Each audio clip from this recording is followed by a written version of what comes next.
आज भारतीय सेना ने 1 मिनट 26 सेकंड का वीडियो जारी किया, जिससे चीन और पाकिस्तान को अच्छी खासी टेंशन हो गई है। इसका असर चाइनीज मीडिया पर भी नजर आया। एलएसी पर चीन और भारत के बीच ठन गई बातचीत, बेनतीजा निकली। लेकिन इसके बाद आगे जो कुछ होने वाला है वो चीन को डरा रहा है।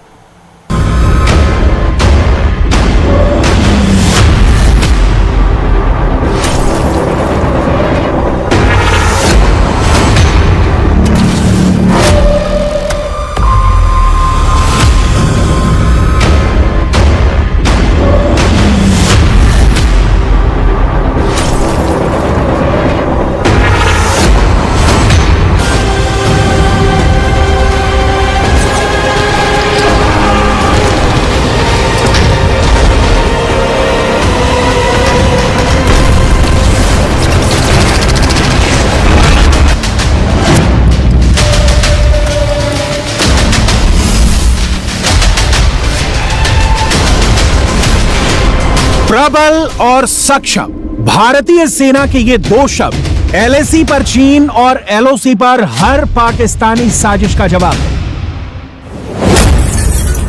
इस वक्त वर्ल्ड मैप में 2 पॉइंट सबसे सेंसिटिव जोन पर हैं। भारत चीन के बीच एलएसी, जहां पर भारतीय और चाइनीज सेना आंखों में आंखें डालकर एक दूसरे के सामने डटी है। दूसरा पॉइंट ताइवान है, जहां पर जंग के बादल मंडरा रहे हैं। कब कहां युद्ध शुरू हो जाए कुछ कहा नहीं जा सकता, लेकिन दोनों पॉइंट पर कुछ भी करने से पहले चीन बार बार अमेरिका की तरफ देख रहा है। चीन के किसी भी एक्शन का रिएक्शन सिर्फ एक देश, एक सेना नहीं देगी, बल्कि चीन की विस्तारवाद नीति का जवाब विस्तार से दुनिया के कोने कोने से दिया जाएगा।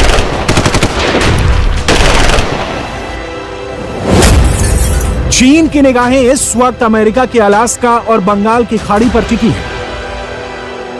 एक तरफ भारतीय सेना 15 अक्टूबर से अलास्का में अमेरिकी सेना के साथ युद्धाभ्यास करेगी, तो दूसरी तरफ क्वाड की नौसेनाएं बे ऑफ बंगाल में वॉर एक्सरसाइज कर रही हैं। जल से थल तक, समंदर से पहाड़ों तक, जंगी जहाजों से लेकर एडवांस वेपन तक बहुत बड़ा युद्धाभ्यास हो रहा है।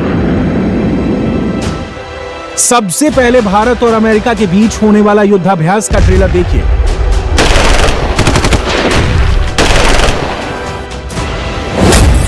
पंद्रह से 29 अक्टूबर तक अलास्का में इंडिया और अमेरिकी सेना वॉर एक्सरसाइज करेगी। भारत के इन्फेंट्री बटालियन ग्रुप के 350 जवान शामिल हैं। दोनों देशों के बीच युद्धाभ्यास का 17वां संस्करण है। भारतीय और अमेरिकी सेना एक साथ कदमताल करती है तो सबसे ज्यादा पाकिस्तान और चीन के दिल कांपते हैं।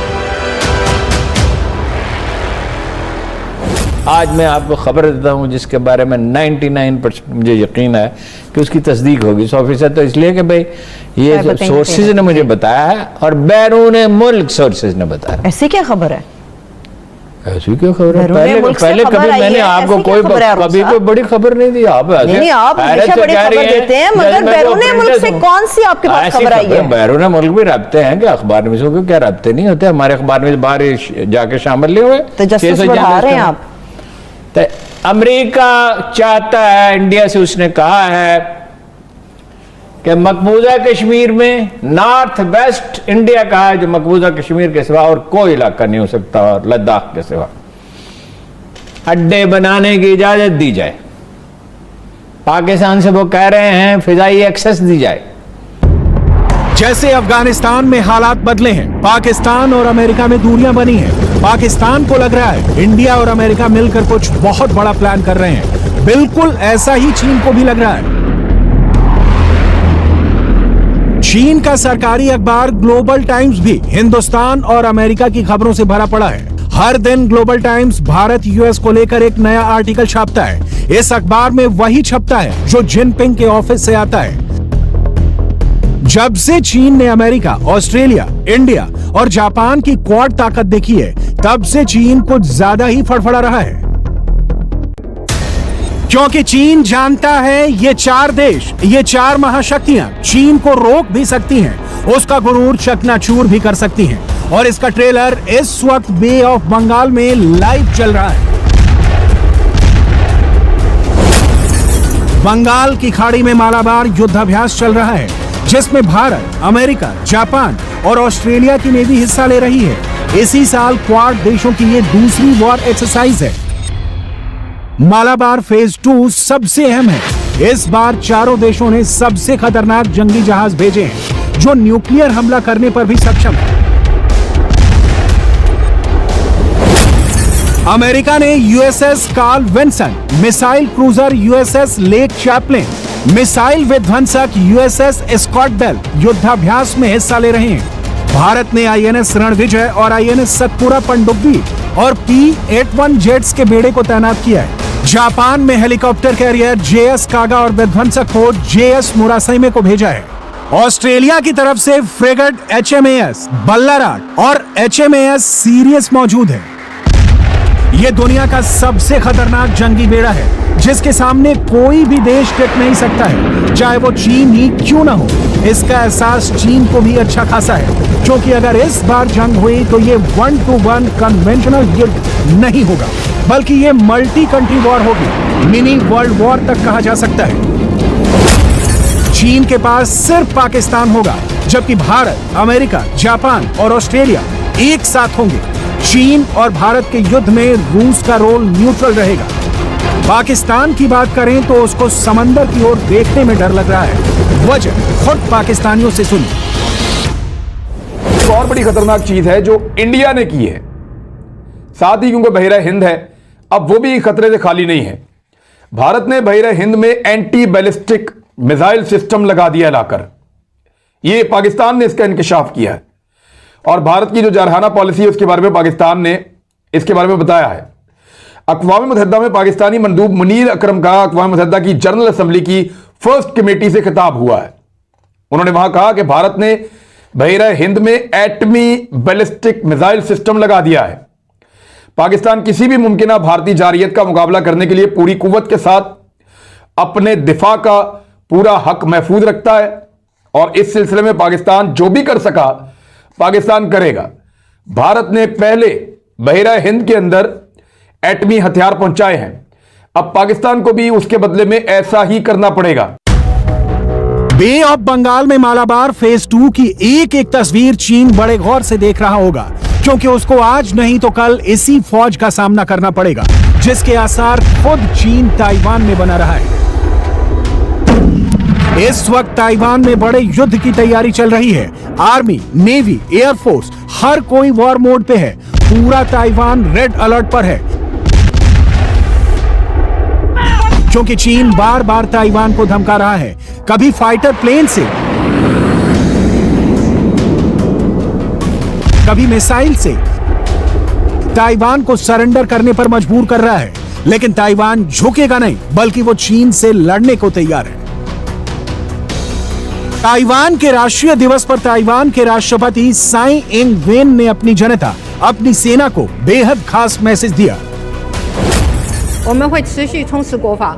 हम अपनी राष्ट्रीय रक्षा को मजबूत करना जारी रखेंगे और ये सुनिश्चित करेंगे कि चीन के निर्धारित रास्तों पर चलने के लिए कोई भी ताइवान को मजबूर न कर सके, क्योंकि चीन ने जो रास्ता तय किया है वो ताइवान के लिए न तो स्वतंत्र और न ही लोकतांत्रिक जीवन जीने का तरीका पेश करता है। जिस वक्त ताइवान में सैन्य परेड निकल रही थी, ठीक उसी दिन चीन ने बेहद खास युद्धाभ्यास किया जिसका डायरेक्ट इम्पैक्ट ताइवान पर पड़ा। ये ताइवान के पास की बीच लैंडिंग ड्रिल है, यानी किसी जंग में दूसरे इलाके के बीच पर कैसे कब्जा करना होता है, कैसे वहां पर अपने बेस बनाने होते हैं, कैसे दुश्मन को समुद्री सीमाओं से पीछे धकेला जाता है। इस ड्रिल में छोटी से छोटी बातों का खास ख्याल रखा गया, बाकायदा ड्रोन का भी इस्तेमाल किया गया।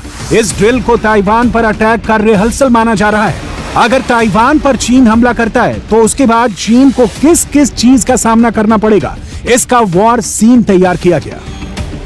ये सब कुछ चीन के राष्ट्रपति जिनपिंग के कहने पर ही हो रहा है, क्योंकि जिनपिंग हर कीमत पर ताइवान पर अपनी हुकूमत चाहते हैं। डॉक्टर सुन यात सेन ने एक बार कहा था, एकीकरण सभी चीनी लोगों की आशा है। अगर चीन को एक किया जा सकता है तो सभी लोग जीवन का सुख लेंगे, अगर नहीं तो सब पीड़ित रहेंगे। ताइवान का मुद्दा हमारे देश की कमजोरी और अराजकता से पैदा हुआ है और राष्ट्रीय कायाकल्प के लिए इसको सुलझाना जरूरी है। जिनपिंग का बस चलता तो कब का ताइवान पर हमला कर चुके होते। उनके और ताइवान के बीच अमेरिका खड़ा है, जो ताइवान का सबसे बड़ा सुरक्षा कवच है। लेटेस्ट रिपोर्ट के मुताबिक ताइवान में करीब 30,000 अमेरिकी कमांडो तैनात हैं, जो ताइवान सेना को चीन के लिए तैयार कर रहे हैं। इस रिपोर्ट के बाद से चीन बुरी तरह से बौखला गया। चीन ने ताइवान में मौजूद यूएस सेना पर कार्रवाई करने की बात तक कह दी। वर्ल्ड वॉर 2 के बाद यह पहला मौका है जब दुनिया बहुत बड़ी जंग की तरफ बढ़ रही है। हालांकि इस दौरान कई जंग भी हुई, कई दशकों तक कोल्ड वॉर जारी रही, लेकिन यह पहली बार है जब कई देश सीधे युद्ध की तैयारी कर रहे हों और सबका दुश्मन एक ही है, वो है चीन। इंडिया टीवी हर वक्त हर जगह डाउनलोड करने के लिए सर्च करें India TV news Google play store या ऐप स्टोर पर।